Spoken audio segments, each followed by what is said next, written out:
So it's a novelization of my experiences with Quentin Tarantino. Fish and Train Anastasia are involved because I wrote them, right, from a place of love in an effort to help Quentin and myself reconcile, right, in my naivete, right.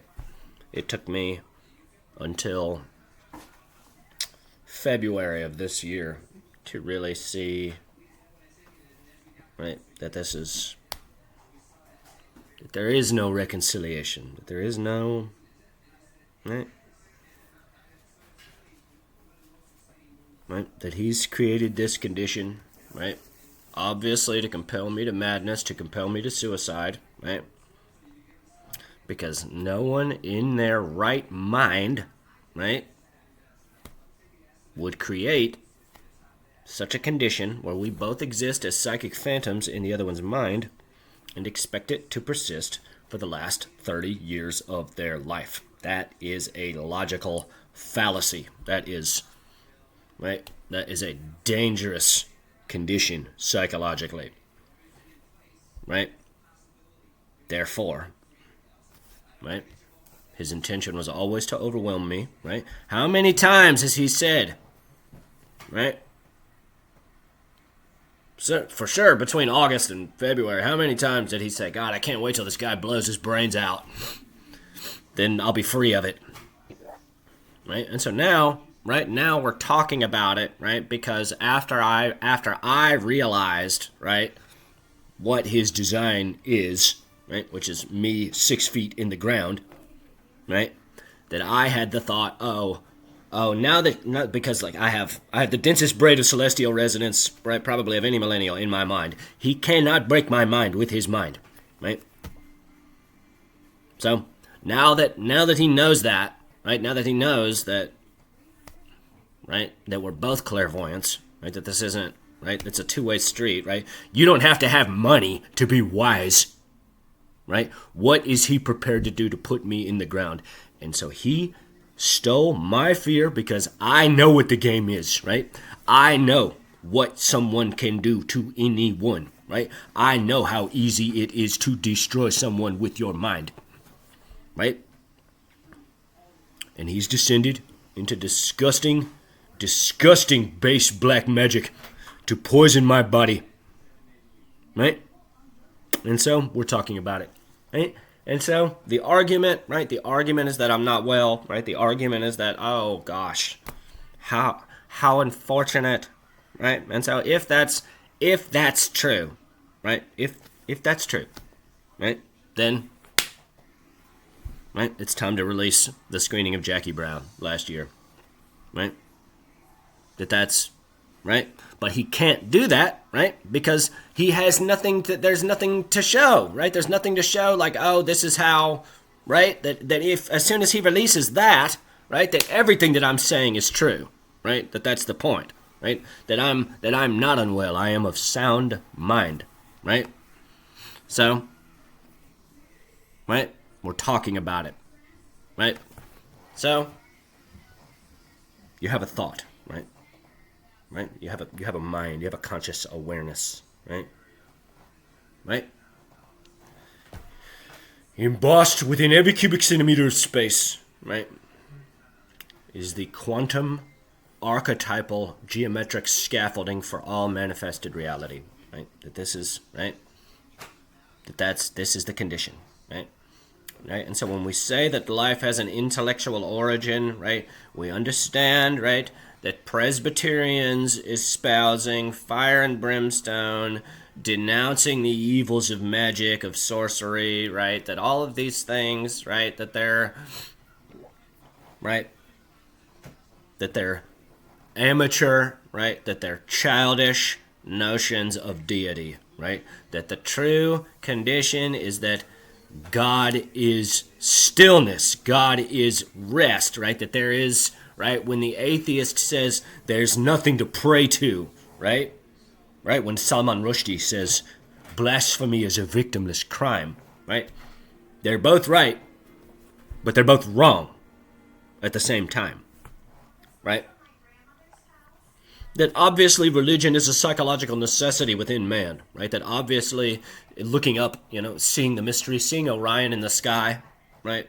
that ancient man said, oh, that looks like me, right? Therefore, right? Right? They create these myths. They create these satyrs, right? These, they create the pantheon, right? And so the mystery traditions are always categorized in two strata, right? There is the lesser mysteries, right, and the greater mysteries, right? And so the lesser mysteries, right, is the catechism, right? Holy Mary, Mother of God, pray for us sinners now and at the hour of our death. Right? That it's the recognition that there is a mystery in life, right? That there is a horizon of man's ignorance that he will never circumvent, right? Perhaps he gets a little closer each generation, right? Right? And so this is the lesser mysteries, right? The recognition of ignorance, right? The recognition of the limitations of science, the recognition of the limitations of man's understanding, right? All of these things, right? And so the greater mysteries, right, is the liberation out beyond the mystery, right? Is to say, oh, okay, there is an engine, right, that allows life to propagate, right? And that is God. That's what God is, right? And it operates on a foundation of love and compassion and giving, right? And so this is Russellian science, right? Right?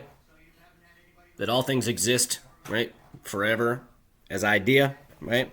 And so God, right, which is a conscious pressure upon the perfectly nested quantum waveform hologram, right, embedded unilaterally throughout all of space, right, exerts his knowing, right, which is witnessed manifestly, right, by the material measurable world as a pressure condition, right, as concentration, decentration, right.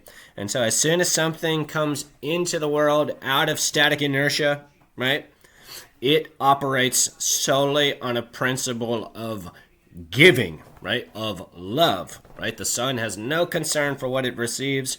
It gives and gives and gives and gives unconditionally forever, right? And so this is, right, these are the distinctions in the mystery schools, right? That these, like, this is, right, that there's the first level, like there's the question, right? There's, how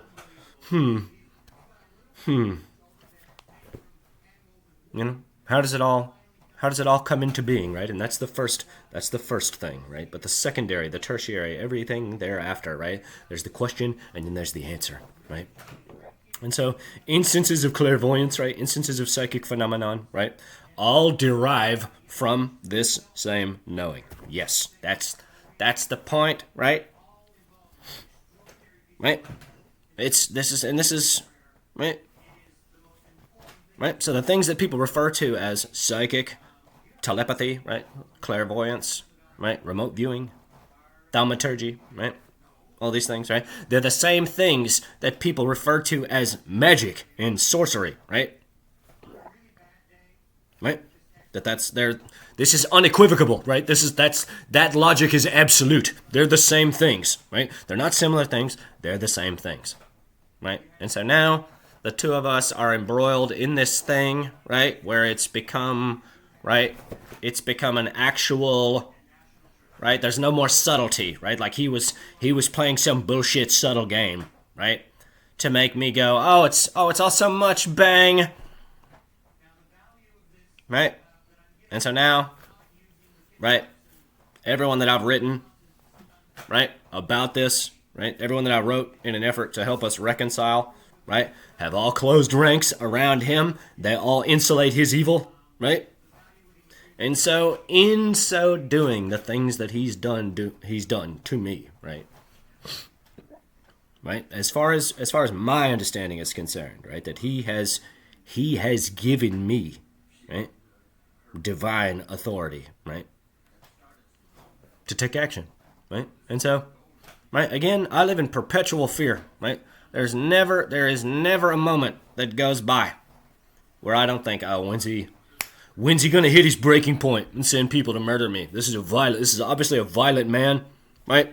This is obviously, right, someone who is not rooted in love, someone who doesn't see what's good in his life, right? Right?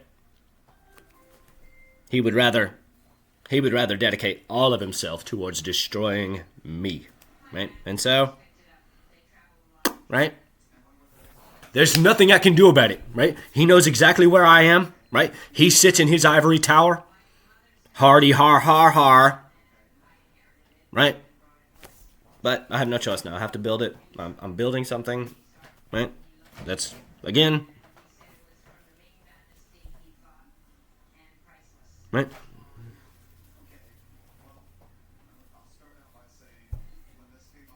So, see what's good in your life, right? That while there's nothing to pray to, right? There's an understanding that you can have, right?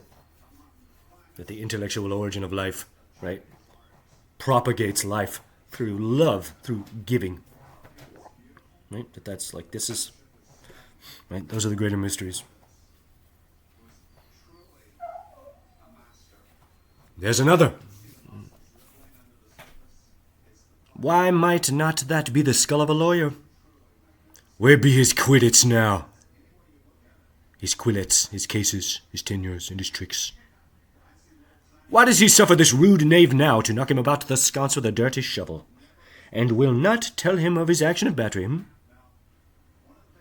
This fellow might be in's time a great buyer of lands, with his statutes, his recognizances, his fines, his double vouchers. Is this the fine of his fines, and the recovery of his recoveries, to have his fine pate full of fine dirt? Will his vouchers vouch him no more the cost, and double ones too, than the length and breadth of a pair of indentures? The very conveyances of his lands will hardly lie in this box. And must the inheritor himself have no more?